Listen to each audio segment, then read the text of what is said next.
Welcome, everyone. Happy 4th. Happy 4th of Um, July. yeah, hopefully later on you'll be seeing fireworks. Last week, Brian talked to Matt at I never can Aitchison. say thank you. Some of these last names I just have trouble with about buying properties with none of your own money, which is always a good thing to talk about. This week, though, we're going to be talking about how to plan and reach your financial independence day. Then you can light off your own fireworks. That's right. So, thanks for tuning in.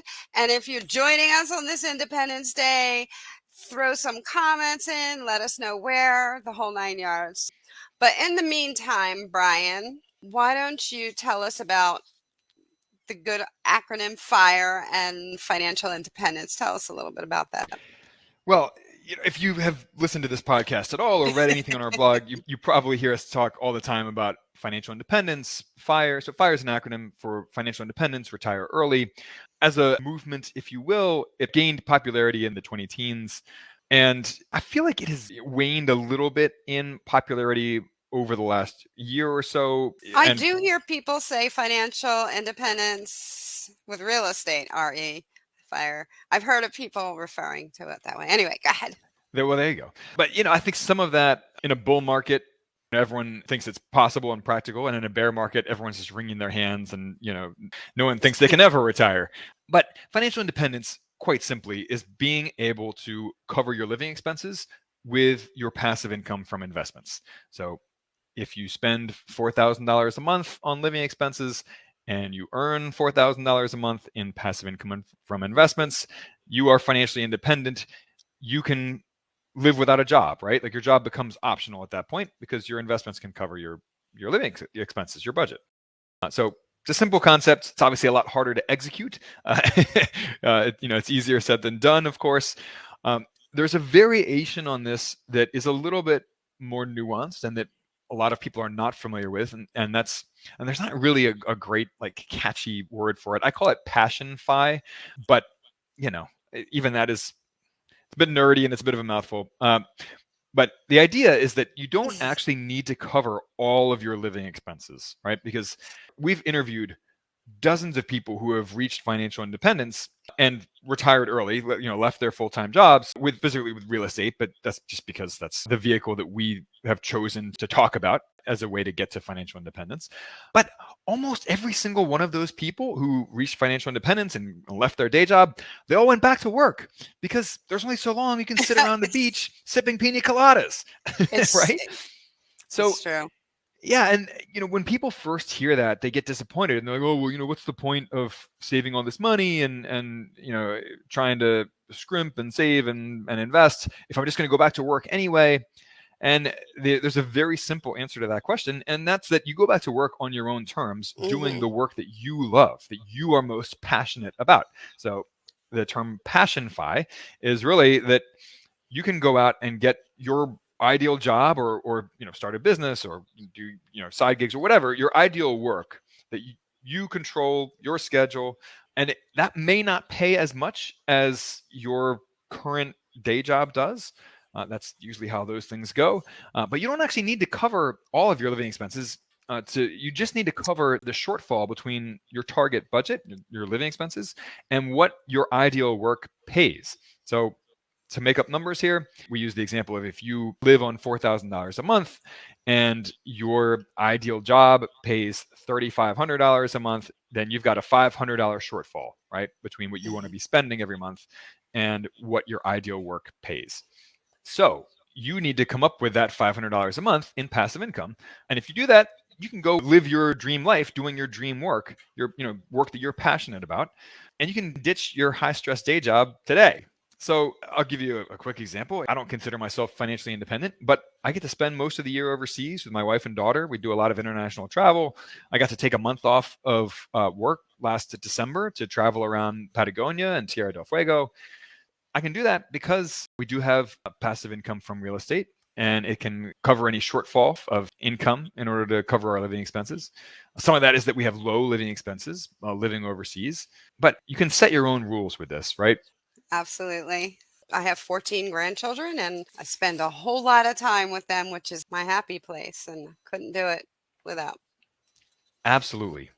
So the idea here is just to set a target budget, right? Like how much you plan on spending every month. Obviously, the lower the better. It's easier to save money when you spend less. It's also easier to cover that budget with passive income from investments if it's less. So you set a target budget, and then you go out and figure out what your dream work will pay you, what you can expect to earn from that dream work. And then if there's no shortfall, then just go do that now, right? like stop listening to us and go switch jobs right now. But if there is a shortfall, then you just need to invest enough money to cover that shortfall with passive income from those investments. Now, it's worth taking a little bit of a step back here to differentiate what we're talking about from the traditional retirement model, where you build up a big nest egg over the course of your career and then you spend it down over the course of your retirement. People follow what's called the 4% rule for that, typically, where the idea is you withdraw 4% of your nest egg in the first year of retirement to cover your living expenses. And then from there, you just adjust for inflation each year. But that means that you need to save up 25 times your annual spending for your nest egg. And that's a lot. $40,000 a year is not a big budget, right? But you would still need $1 million in a nest egg if you're following the 4% rule. 4% of $1 million is $40,000 a year. Now, if you are retiring early, you might be looking at an even lower withdrawal rate of 3.5%, which, as a very quick aside, certified financial planner Michael Kitces ran a whole bunch of math on this that you can check out on his website, but basically showing that a withdrawal rate of 3.5%, your nest egg would keep growing forever, basically. So you could retire at any age, and if you withdraw no more than 3.5% in that first year and only adjust upward afterwards with inflation, you should never run out of money based on at least historical returns. So here's where this comes into play with PassionFi. Let's say you need $10,000 a year in passive income to cover the shortfall between your target budget and what your dream work pays. So if you're following the 4% rule, you need $250,000 saved up to cover that $10,000 a year in passive income. And that's not trivial, right? I mean, it takes years, maybe even decades to save up $250,000, depending on your income and your savings rate. At a 3.5% withdrawal rate, that's even worse, right? You're coming up with $286,000 to cover that $10,000 a year shortfall. Now, here's where this gets a little interesting, though, is that when you retire young, or when you quit your day job early, you don't need to be as conservative as retirees do, because you're still earning money and you can always go and earn more money if you want to, right? You can always pick up a side gig if you needed to earn a little bit more money in income. If your portfolio totally crashed and you didn't want to withdraw anything, you could pick up a little bit of extra work to cover that difference. So that means that you don't have to be as conservative in your investments as older retirees do.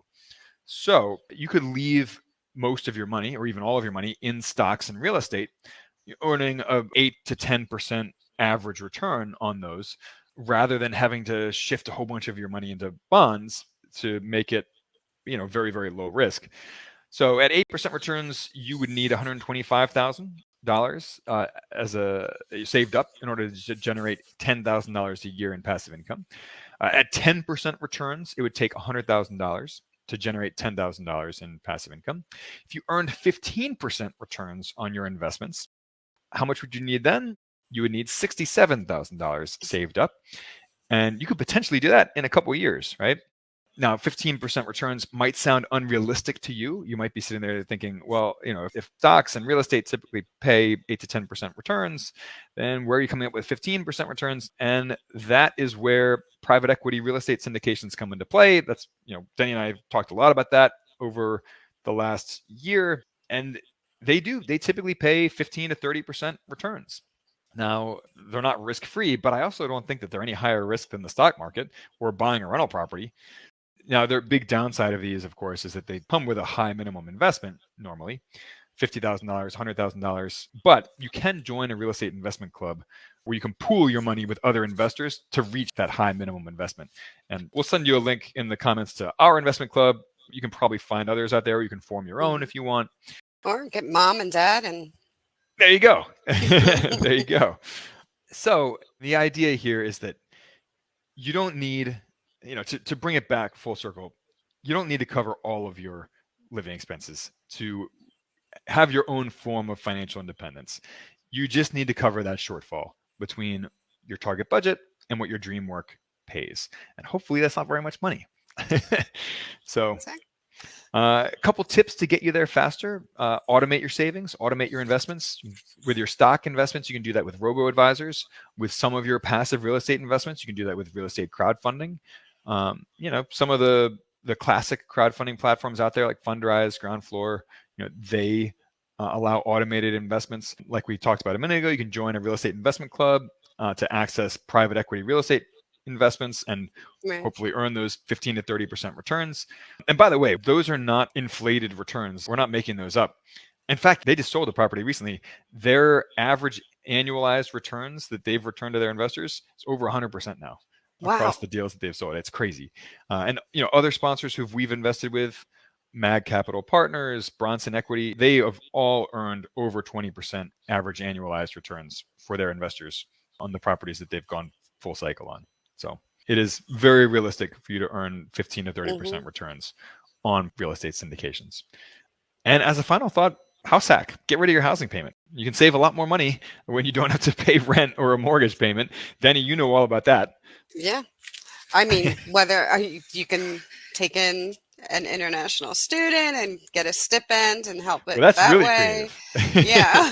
So Deni did that. Somebody was telling me that they got a lot of money for renting a garage out recently. Well, you've rented a garage out. A Um, little one, but they had a larger one and it was a significant amount of money. I was like, "Damn." oh yeah, yeah. No, you and I have both house hacked with housemates. You can house hack with multifamily properties. Mhm. You can house hack with Airbnb. Yeah, I've got a good friend of. Storage, if you have basement Yeah, space, people yeah, have yeah, done yeah, that. yeah. ADUs. You can set up an ADU, an accessory dwelling unit, and rent that out. I had a friend who was a renter, by the way. She was not a homeowner. Now she owns her home, but when she was doing this, she was a renter.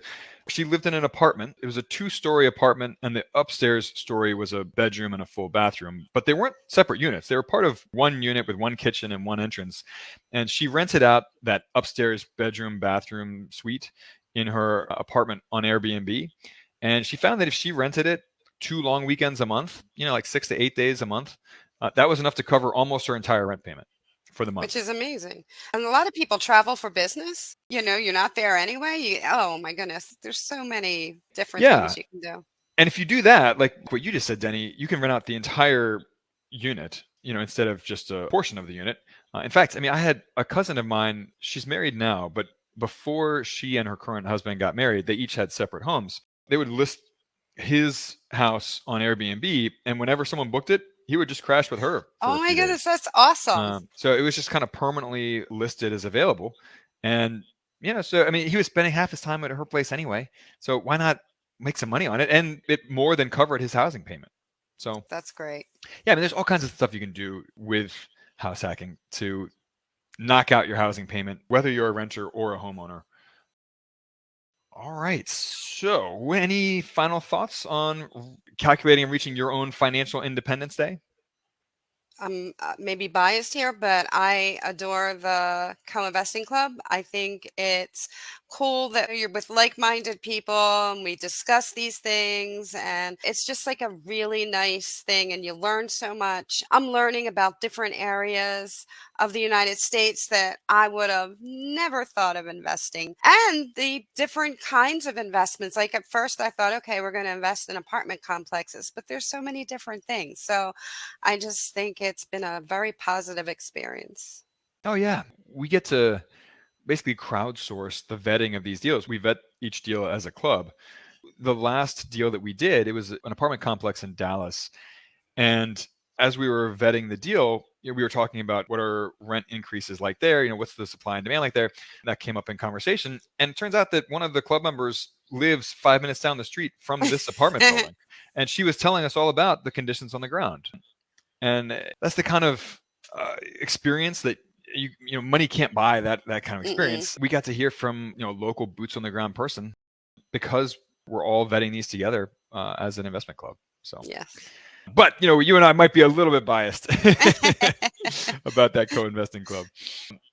All right, again, just to bring this full circle, all you need to do is figure out what's your annual budget, how much can you expect to earn from your dream work, what's the shortfall that you need income wise to cover there, and then you calculate how quickly you can get there depending on what kind of rate of return you can expect from your investments. It's not rocket science. It's not hard math. I mean, you can do this in a few cells in an Excel spreadsheet. So figure out how much you need to get there. I think you'll be pleasantly surprised and be able to hit that number within a couple of years, probably, maybe even in less than 1 year, depending on the amounts we're talking about, and of course Yeah. your income and your savings rate. So, And it's been done. We've talked to young singles, young married couples that are just starting out and they're doing this already. So it's totally possible.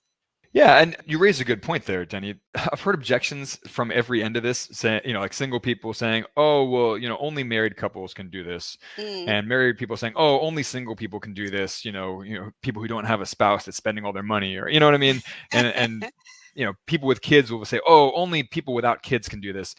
You and I have interviewed so many people across that spectrum: young Mhm. people, older adults, single people, married people, people with kids, people without kids.